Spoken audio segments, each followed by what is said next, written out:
Welcome back to Continental Club, the show where we go through the hottest topics in European football. Doogie Critchley is not with us today, so I'm hosting a very special episode, joined by Patrick Van Straten, and Chris Hamill is dropping in this week. How are you doing, boys? Absolutely bloody superb, mate. How are you? Yeah, not too bad, not too bad. We've got lots to go through today, but first, before we get started, of course, if you are new to the channel, please do subscribe to EuroFootball Daily and hit that notification bell to never miss a video. We put out videos like this every single day, so you don't want to miss out.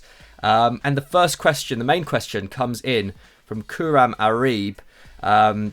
Very apt, considering pretty much football is done, or at least league football is done for the season.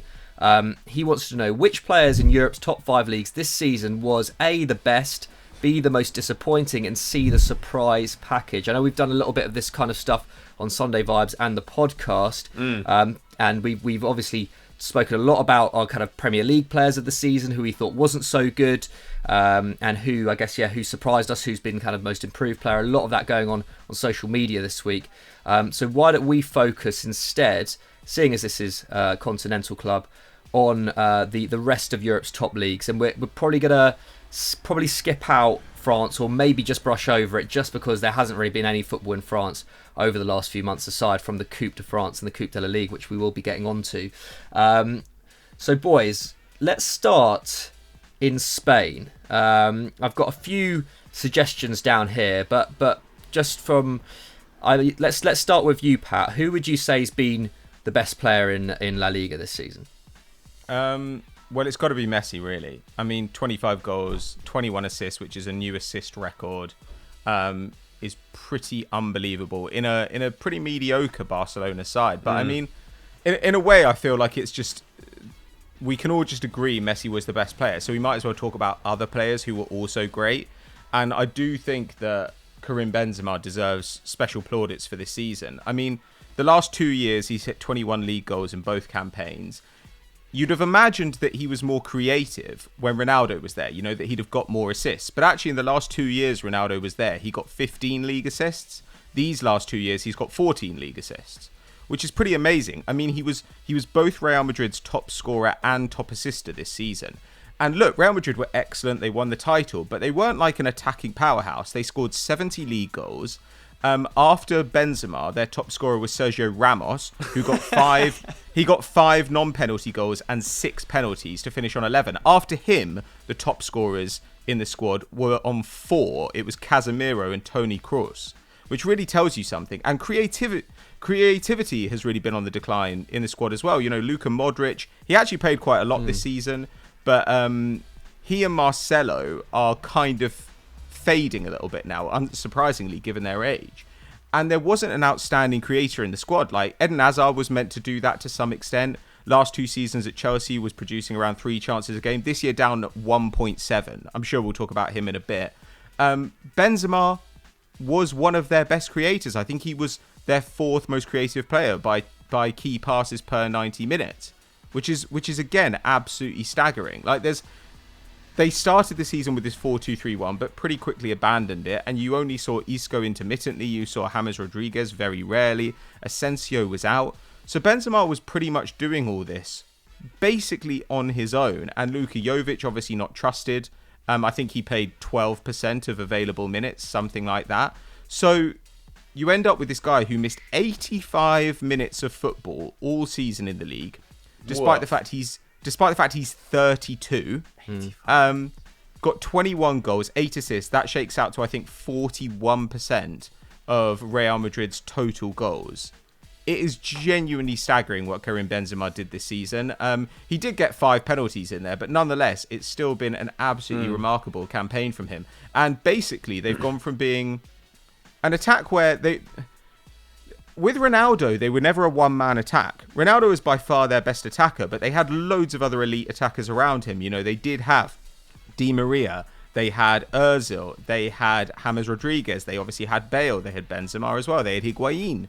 Now they are kind of a one-man attack. And the fact that they managed to win the title this season with Edin Hazard having a genuinely appalling campaign, shows that next year, if Asensio comes back fully fit, if Vinicius and Rodrigo continue their development, maybe if they add another midfielder who's also got a bit of creativity, you think this could actually be a really, really interesting side. And now, far from being oh God, how are they going to move on from Ronaldo? You wonder how they'll move on from Benzema, because they don't seem to trust Jovic. And to me now, they're going to have to put all their eggs probably in the Mbappé basket.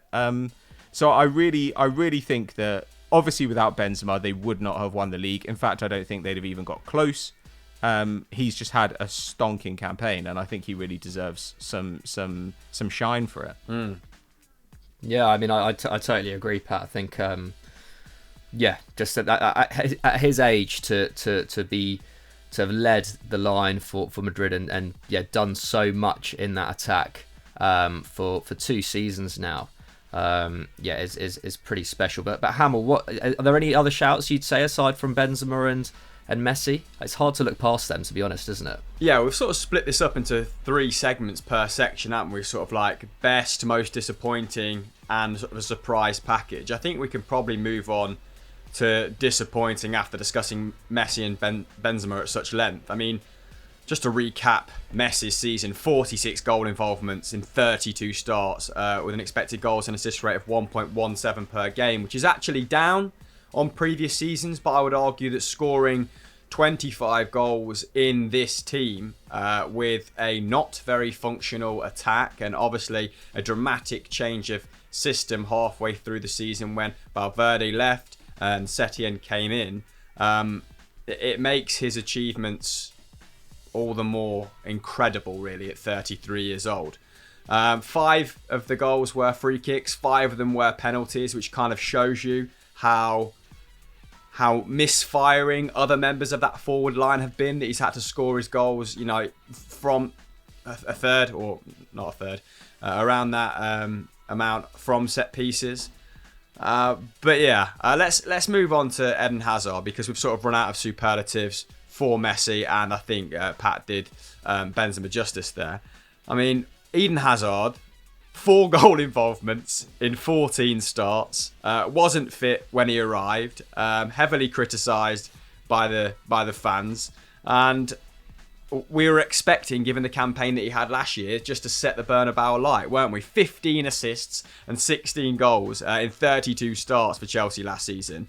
And it's taken Kevin De Bruyne to have one of the all-time great creative seasons in the Premier League to better Edin Hazard's 14-15 return of creating 98 chances from open play.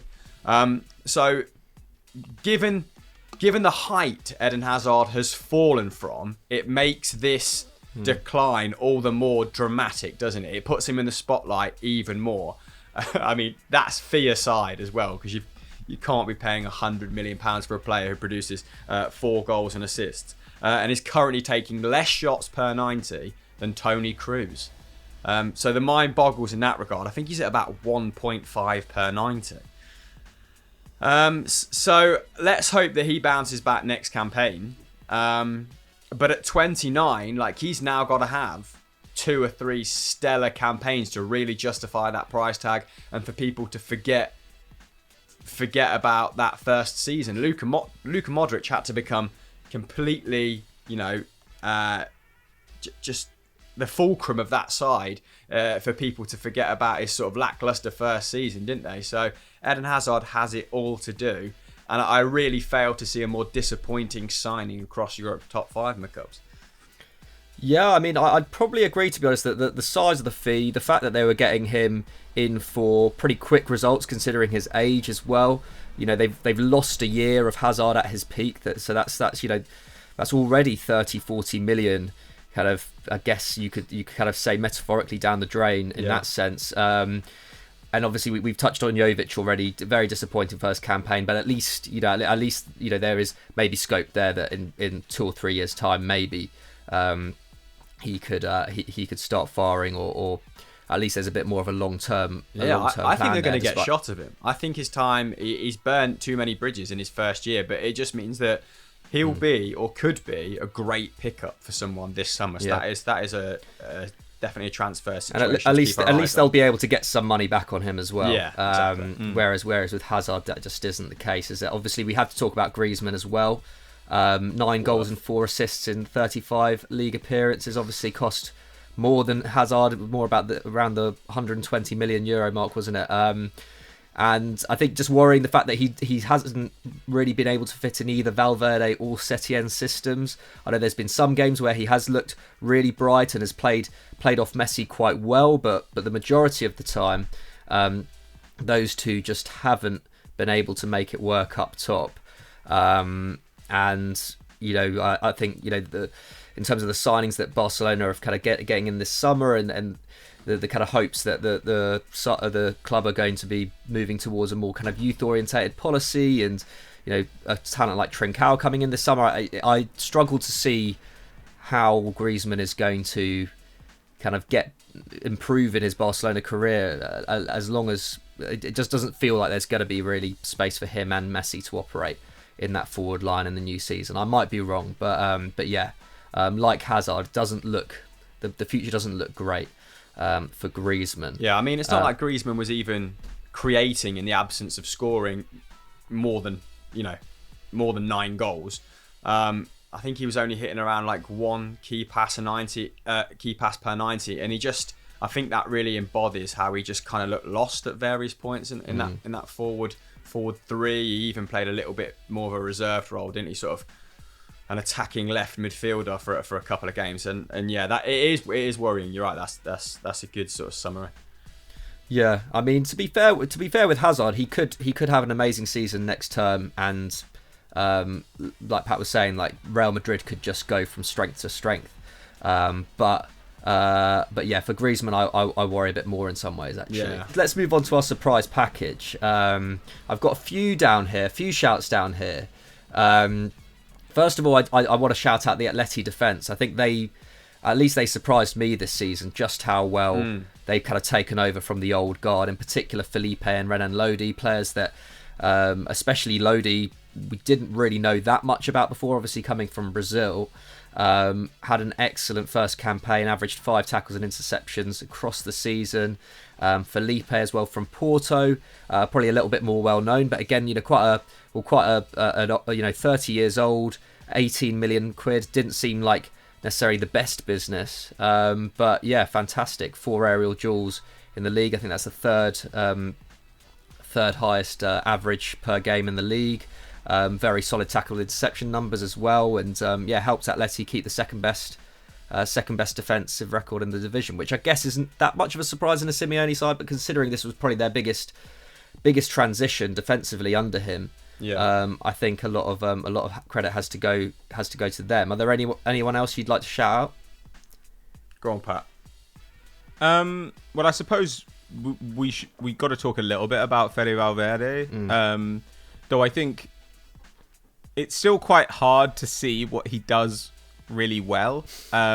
He works harder, though, basically, than all the rest of the midfield. And when he came into the side, I think it really helped galvanise the rest of the team. Like, he presses a lot. He just helps out in both phases of play.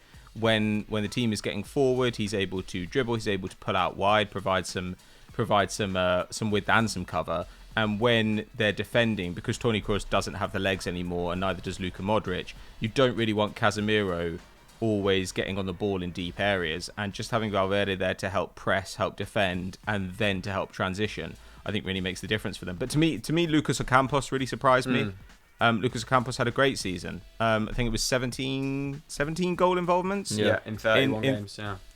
Yeah. So that's really, really good. That's a great signing for them, and he's been comfortably their standout player. I think he and Luke De Jong were their only players to get over 0.5 expected goals and assists this season per 90. Really, really good stuff from him, and will kind of sugar the pill of Ronnie Lopez's catastrophic failure, as we're getting about 20 mil off Nice for him. So I think that he had a really good season. Koundé had a good season also for Sevilla. Reguilon, I wouldn't necessarily call him a surprise package, but another great year for him. Generally, I think there were actually loads and loads of players who had good years. Jango Herrera, lots of players I thought came through this season, and Ansu Fati as well. Ansu Fati, is probably the bright spot in the campaign for Barcelona, because everything else has been pretty demoralising. Yeah, no, I agree there. I agree with you. Freddie Valverde is one of those where I was trying to find a kind of a standout stat for him from the season, and he doesn't really excel, like you're saying, doesn't really excel in any of those areas for Madrid, doesn't really feature in the top 10 for any of the kind of main metrics. But clearly just, was able to kind of facilitate that midfield, and which had become a little bit rusty, hadn't it, in the previous two seasons. Hamill, is there anyone you want to shout out? I know I've put down Joselu here, who I thought had a pretty interesting season. I thought Arsenal was a great shout, and you also put that he scored 5 more goals than anyone at Newcastle, which was a little dig that I appreciated in the research there. I sounded out Lucas Ocampos as well. I think he got 17 goal involvements, like Pat said, but the next highest goal scorer in that Sevilla side that finished a very convincing 4th place was Luuk de Jong on 6. And in many ways, their sort of approach kind of mirrored Atletico Madrid, didn't it? Having that solid defence, only conceded 34 goals, so 7 more than Atleti, but still in the top 5, or the top 4 even. We're able to do so. We're able to sort of like shut up shop or play quite conservative, because Ocampos was taking his opportunities, making the best of the sort of not limited opportunities that they created, but there wasn't exactly a plethora. Some players at Villarreal, they had a really good season, didn't they? They overperformed to an extent. Santi Cazorla, it was certainly surprising seeing him get 20 goal involvements at 35. I mean, his quality, the quality he was displaying wasn't surprising. But that return is awesome. As well as like Anguissa, I guess, demonstrating really good form again in defensive midfield. Pau Torres was great for them at centre half. I was doing a bit of reading about Granada. Jango Herrera, who is of course on loan from Manchester City, has been playing really, really well for them in defensive midfield, and he's got a really interesting story in that he was bought by CFG from Atletico Venezuela, loaned to New York, and now has been loaned to the likes of Huesca and Granada, and he's still only 22, but he's played an awful lot of first-team football now, and there's a lot of people thinking that he might be ready to be at least on the peripheries of City's first team, so I think keep your eyes out for Jango Herrera as well. Yeah, great shout there, great shout. Definitely need to look more into him. Let's move on to Germany now. I feel like we've done Spain, pretty good service there. Again, I feel like there's 2 standouts for best player, and I think there's a clear winner here, but I think we do. I'll leave it to you guys to discuss, but I feel like the clear winner is Lewandowski, but what Jadon Sancho has achieved this season is remarkable. Would you not agree? Yeah, I mean, I don't know about you, Pat, but I didn't really do all that much research for this, because I felt like the Bundesliga, like you said, McCubbin, sort of spoke for itself. The results, the accolades of these players. I think Lewandowski takes it for me. I also had, I'll save my surprise. I also had Brun Larsen down at Hoffenheim as the worst, but even then, it was quite hard to work out who had been overly disappointing. I've got to say, like, my expertise in the Bundesliga, sort of post lockdown, taking a bit of a beating. So did you have anyone that sprang to mind straight away, Pat, for either of those, best or most disappointing? Apart from the obvious, Best, I completely agree. I mean, like, there's no. To me, it's Lewandowski, Sancho, and then a little step below that is probably Werner and Thomas Müller, who both had world-class seasons. I mean, they really did. Like, I think often surprise packages and disappointments go hand in hand, because quite often for a quality player, even if they're having a down year, to be dislodged from the starting lineup takes somebody to step up out of nowhere.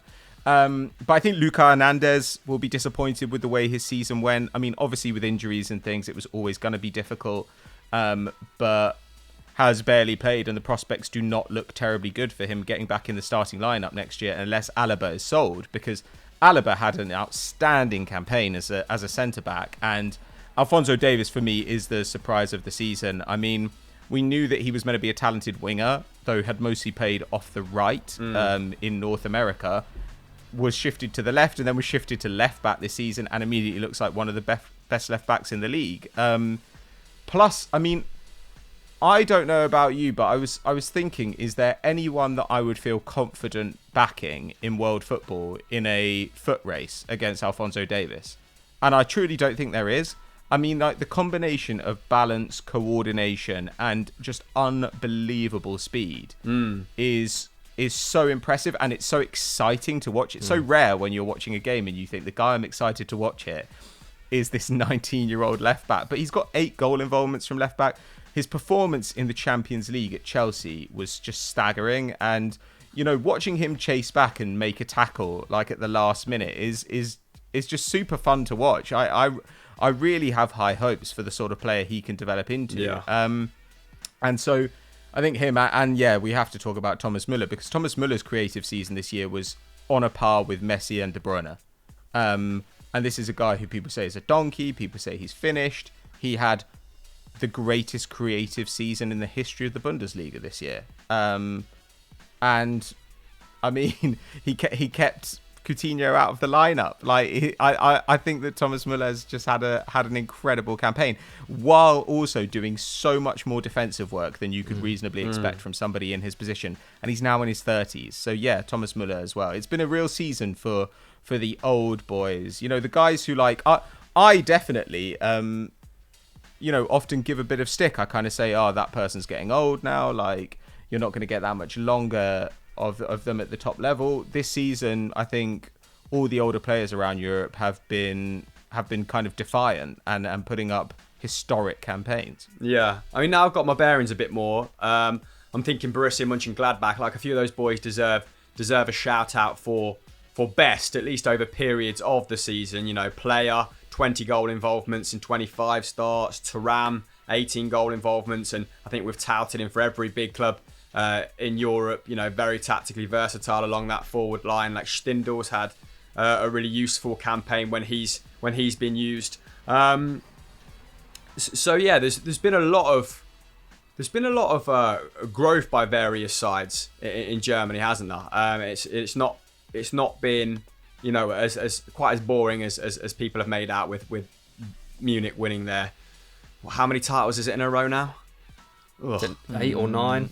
8. Yeah, 8 or 9. Yeah, and I think there's some sides have taken really positive steps in terms of building a title challenge for the future. Of course, Red Bull, a huge loss with Timo Werner, but that brings me nicely to my sort of surprise package, or one of them at least. I've got Nkunku down, who I think has been outstanding for them, and I've also got Haaland, who scored 13 non-penalty goals in 2020, which is actually better than Lewandowski. That is just league, by the way. And just pulled out a couple of my favourite stats on him over the course of the season, because of course he featured in sort of every one of our scripts for about a 3-month period. Every ERU script you get your hands on. So he scored 4 goals in the UCL with his first 4 shots, and he scored 7 goals in the Bundesliga with his first 7 shots on target. And I think that embodies his season, doesn't it? It's just been one of absolute clinical killer instincts. And yeah, I'm looking forward to see what he can do for Lucien Favre over the course of a full season. So who's sort of surprised you boys then in the Bundesliga to finish off this section? I mean, there was one guy who we haven't spoken about, which who I kind of saw a few months ago when I was kind of looking through who have been the kind of most effective signings in the Bundesliga. And this kind of ties in with what you were saying, Pat, about often there's often one of the surprising players will maybe displace one of the more disappointing players, and not down near the bottom of the table. Augsburg obviously escaped relegation by the skin of their teeth. They were missing the goals of Alfred Finnbogason, who's been pretty consistent for them the last 2 seasons, hit double figures in 17-18 and 18-19, struggled with injury at points, and in general just didn't look really up to speed when he was on the pitch. Only got 3 goals for them this season in just under 1,000 minutes. But the signing of Florian Niederlechner, yeah, I think that's how you pronounce it, was a revelation. He'd only scored 6 in his previous 2 campaigns for Freiburg, although I think he was one of their key performers about 3 seasons ago. But yeah, his performances had dropped off, wasn't really getting minutes. And at Augsburg this season, 13 goals and 6 assists. essentially kept them up. I think that probably accounted for near half of their overall output. So I think a shout out to him. But yeah, I think I agree with Pat on Müller. I think he's considering he was really getting written off. I think he was he's been outstanding this season, obviously, and I think as well, probably more than any other player, maybe embodies kind of the change that Hansi Flick has brought about at Bayern. He really did transform as a player, just more active in every area of his game, which can be said for the Bayern team as a whole. So yeah, I think those are my two biggest shouts. So let's get on to Italy. We've discussed this quite a lot, so we can bash through this. So let's start with you, Hamel. Who would you say is your best, and who would you say was your most disappointing, and who was your surprise in Italy? Well, I just want to talk about Atalanta for the whole section here, but I'll try and keep it quite succinct. I mean, best. I thought of Theo Hernandez straight away, just because AC Milan have been the form club post lockdown, have scored a ridiculous amount of goals, and he's sort of. They're less reliant on him than they were in the first half of the season, but he's still been at the heart of everything they've done, really, really well. But yeah, before the show, I was watching Atalanta beat Parma on the highlights, and Alejandro Gomez scored the last-minute winner that sort of ensured that they will have, I think, regardless of what happens against Inter Milan, they will have the best away record in Serie A, which is pretty astounding for a side, with their budget. That plays in such a full throttle way. It's and Alejandro Gomez has been performing for them so consistently. 7 goals and 16 assists this season. That is 3 more goal involvements than Josip Ilicic, who halfway through the campaign looked like the best player in Europe's top 5 leagues. And people might scoff at that. They might say, Messi, Ronaldo. But his numbers when he was fit and when Atlanta were flying were absolutely unbelievable. And Ilicic, his fitness has waned a little bit as the season's gone on, and maybe lockdown has affected him more than others. I think only 21 starts still, so that's kind of why I'm going Gomez over Ilicic for best. But shout out to Robin Gosens as well. I think a little bit like Remo Freuler, a little bit like most midfielders in that Atlanta side, they have to be good at everything. They don't necessarily have to excel at one thing, or their stats won't show they excel at one thing. But they have to be really good at most things. And he is, and he's had a great season as well. So I'm going to go Gomez for best. Nice. And what about, who would you say has been your most disappointing? Or has there been anyone who stood out to you kind of enough to be disappointing in Serie A, would you say? Yeah, I mean, disappointing. You need more of a knowledge of the league, don't you, to say... This person has been nailed on disappointing, and it normally stems, from fans of that club. But I think Ramsey and Rabiot, I think it's fair to say people probably expected more from those two. They're certainly capable of more. I think Juventus fans will be disappointed with the way that their side has played, despite winning their 9th league title all season. They've looked a little bit, I don't know, sort of like bereft of ideas, and they're really just grinding games out, aren't they? And relying on Ronaldo scoring either a penalty or some pulling something out of the bag. Napoli finishing 4 points behind AC Milan, or they are currently 4 points behind. Of course, we're going to the last game of the season this week, but I think Napoli, apart from winning the cup, which is great, they'll be probably disappointed with how several members of their first team have performed. I'm going to go probably Ramsey or Rabiot, mate. Yeah, fair enough. Pat, is there anyone you want to speak about in Serie A in particular, whether that's a player who's impressed you in particular this season, or a player who's disappointed you in particular this season? Well, we have to at least quickly mention Immobile. 35 goals with a game remaining. Pretty unbelievable. I mean, that's a goal ahead of Lewandowski, though he admittedly does play in a league that has 38 games rather than 34 games. But he's also got, 8 or 9 assists as well? I mean, there are a lot of penalties in there. There are a lot of penalties in Ronaldo's total as well. But yeah, just an amazing season from him. Francisco Caputo as well, I think is the third. Is he the third or fourth highest scorer? He might be behind Lukaku. At 32 for Sassuolo. I mean, that's been great for him. And also at Sassuolo, one of my one of my best surprises of the season was Manuel Locatelli, who moved there permanently from Milan last year. Has had an amazing all-round season. Really creative, great dribble numbers, great defensive numbers. 22, like that's pretty exciting. Surprise-wise, I think you have to talk about Luis Muriel. For sure. Luis Muriel is one of those guys who, back in 2012 when he was with Udinese, he was named Serie A's revelation of the season. Like they thought he was going to be a superstar because he got like 11 goals in the league at 21 or something. And after that, just stagnated. You know, went to Sampdoria and was pretty mediocre. When he eventually had a good season, I think he got 11 league goals again. They managed to sell him on to Sevilla for 20 mil. But after 2 years at Sevilla, they let him go to Atalanta at a €2 million loss.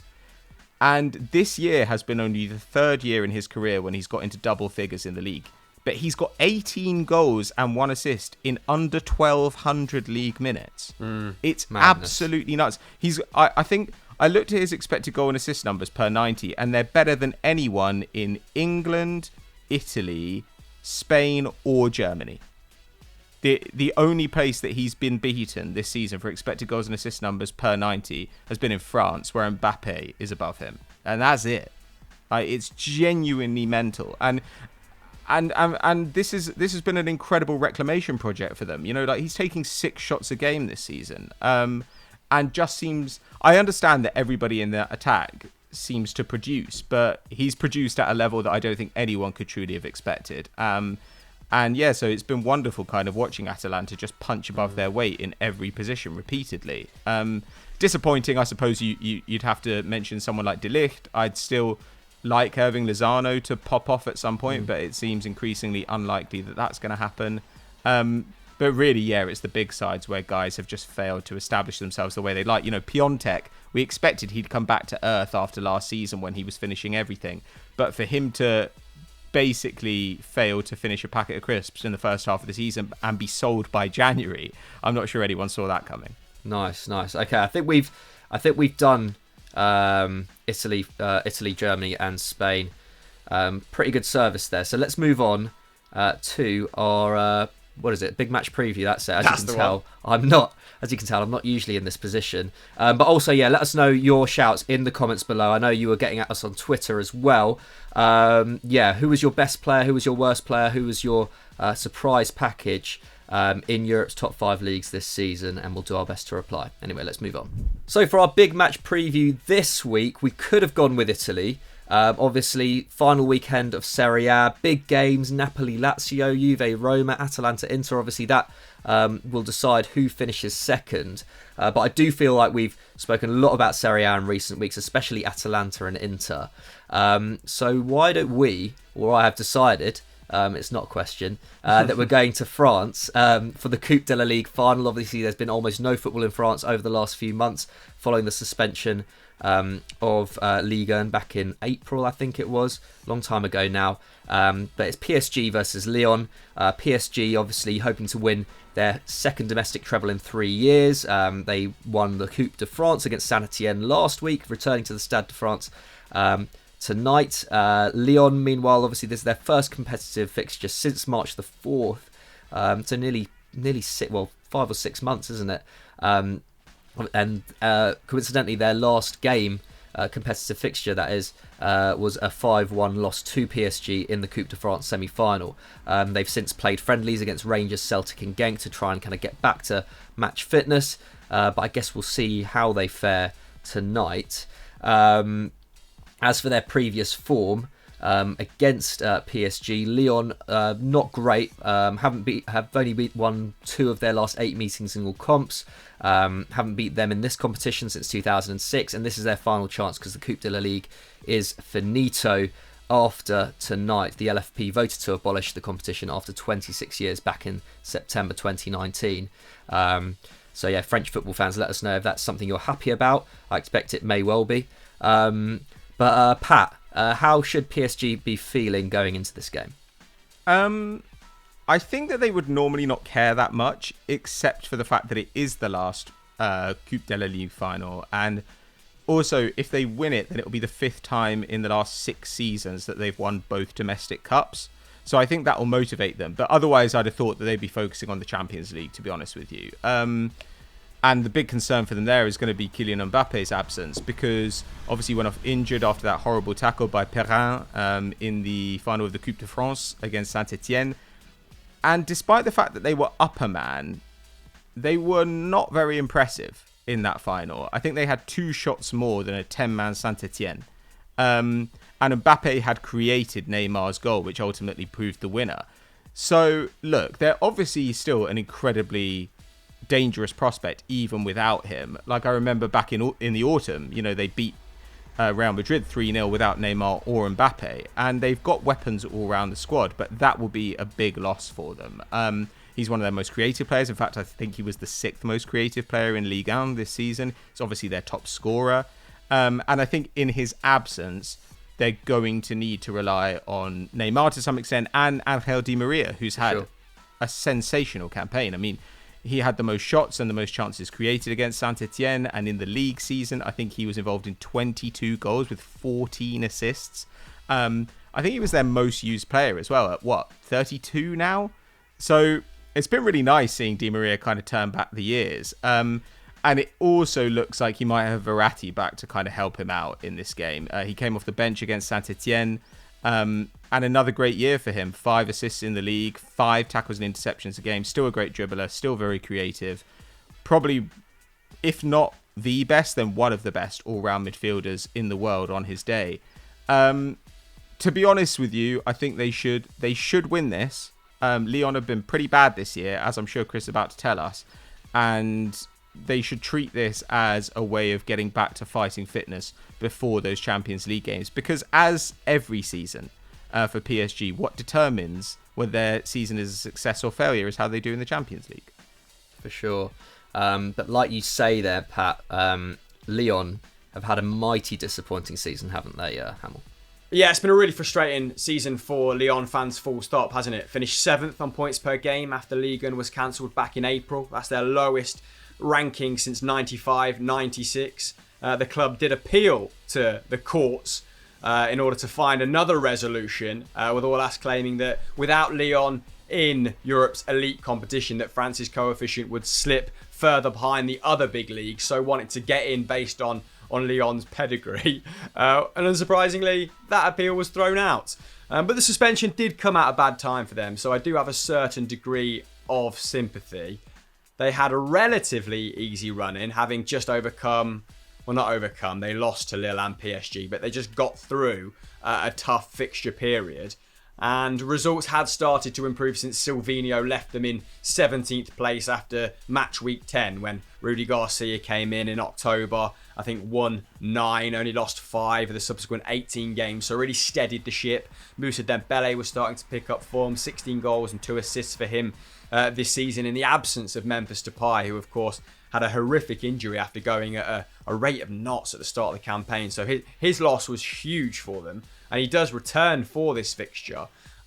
So we'll see if he can make a big impression on his competitive return.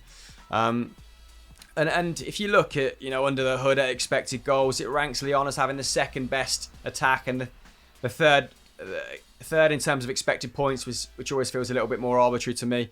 And that's having lost, big players and having gone through different managers. So a transitional season. They seem to be heading in the right direction. Still not massive signs of a rebirth. But yeah, it's good. A win here would tee them up nicely for their last 16 tie against Juventus, which they of course lead 1-0. So they've got every chance now to finish the season in a positive manner. A result against Juventus, a victory here, and I think fans begin to give Garcia a little bit more leeway next campaign, because of course he was an unpopular choice, wasn't he, having managed at Marseille? Yeah, for sure. Like you say, Hamill, a win would be massive for Lyon here. Especially considering the season they've had, and would be probably a good reward for Garcia for steadying the ship. In the absence of Depay, and it'll be interesting to see how he performs. Obviously, I think he's played in a few of the friendlies recently. Claims that he's pretty up for it, and back to his best. But yeah, it'll be yeah, obviously it's different in the kind of competitive arena. So we'll see how the Dutchman does. Obviously, extra motivation for PSG as well. If they win this, obviously they'll complete that treble, that domestic treble. But it's also their last chance to then go into the Champions League and fight for a quadruple. Which a quadruple of this nature, where you've won 3 domestic cups and the UCL, has only been done by Celtic in 1967. I think Celtic actually won 5 trophies that year, mate. Oh, really? Yeah, I think they did quadruple, but I think they won like a one-off like Victoria Cup or something as well. So, oh well, that doesn't count, surely. But I'll give it to them. I'll give it to them. Other injury news. I think Thilo Kehrer is out. Obviously, he went off early against Saint Etienne as well. So will probably be replaced by Colin Dagba. And then I guess like Pat was saying, Mbappé, big miss, obviously. Draxler or Pablo Sarabia, probably the 2 most likely candidates to come in his place, depending on what Tuchel does with the formation. Sarabia, I think, racked up 3 shots against Saint Etienne, so he's in pretty decent form, if you can call it that, after 1 game. Boys, what were you going to say for the... what's your predictions for this game? 2-0 PSG, I think. I'm going to go 4-1 PSG. Yeah, I mean, it's hard to look past a comfortable PSG victory, even without Mbappé. So just to be a little bit different, I'm going to say 2-1 Lyon. Who knows? Unknown Moussa entity. Dembele double. Come on, the Moose. Exactly. Depay's going to absolutely tear them apart. Okay, very quickly then, before we end it. Quick fire question coming in from. I guess let's keep on this theme. From B Janascoli, with Mbappé being out against Atalanta, does that now make Atalanta the favourites to go through in the CL? I think if you were to call Atalanta favourites against PSG, you'd be doing a disservice to just how historic a season like Atalanta are having. Like, as in, you started to take their performances for granted. There's performance-wise, can they go toe-to-toe with PSG? Yes, but they're doing so on a tenth of the resource. It's absolutely mind-blowing what Gasparini's done there. So no, I wouldn't position them as favourites in that tie, but equally I wouldn't be surprised if they got a result. I think there is a difference between those two things, despite them sounding startlingly similar. So no, but we had it in the Football Daily group chat. People wrote Atalanta off straight away as soon as they drew PSG, and they said that Mbappé and Neymar would rip them apart, and I really don't think that's going to be the case. A one-off tie might favour Atalanta. Fair enough. What about you, Pat? Do you think they can go into this game with more confidence now? Yeah, well, I think they go into every game with confidence. They pretty much play the way they play, regardless of the situation. And sometimes that means they get rolled over, like against Man City in the group stage. But I think absolutely, like if you get a couple of goals early on, which is perfectly possible because they really do pile on the shots. I mean, I think they are the leaders in Europe's top 5 leagues for shots per game. Then it can completely change the complexion of the tie, and suddenly PSG need to create something out of nothing. And when it comes to creating something out of nothing, losing Mbappé is a big loss. I mean, they're still going to have Neymar and Di Maria and Verratti and tons of quality players, but Mbappé is, I'd say, after Messi, he is the second best player in the world now. And it's extremely difficult to imagine anyone coming in and approaching his level of performance. So yeah, I'd be quite excited. If you're a team like Atalanta, I think having one leg fixtures can only be a good thing. It just means that you can pump teams and you don't have to be scared because you don't have to go away as well. So yeah, I wouldn't call them favourites. I think that's a little bit premature, but I think that they are maybe only very slight underdogs.